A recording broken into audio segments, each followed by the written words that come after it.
ભાઈ બહેનનો અતૂટ બંધન. રક્ષાબંધનનો દિવસ હતો. સવારથી જ જેનિશા ખૂબ ખુશ હતી. તેને તેના ભાઈ રુદ્રની રાહ હતી.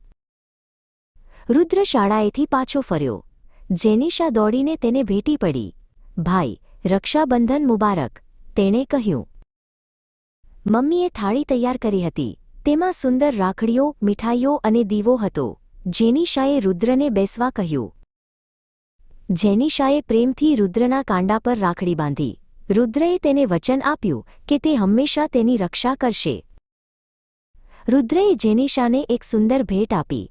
આ તારા માટે મારી નાની બહેન, તેણે કહ્યું. જેનિશાની આંખો ચમકી ઉઠી. પછી રુદ્રએ ધીમેથી કહ્યું, જેનિશા, હું થોડા સમય માટે દૂર જઈ રહ્યો છું, ભણવા માટે. જેનિશાનું હૃદય થોડું ભારે થઈ ગયું. તેની આંખોમાં પાણી આવી ગયું. તમે ક્યારે પાછા આવશો ભાઈ? તેણે પૂછ્યું. રુદ્રએ જેનિશાનો હાથ પકડ્યો.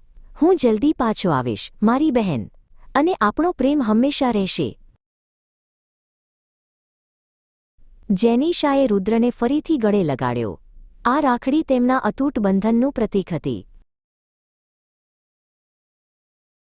ભલે રુદ્ર દૂર હોય, પણ જેનિશા જાણતી હતી કે તેમનો પ્રેમ અને રક્ષાબંધનનો ભાવ હંમેશા તેમની સાથે રહેશે.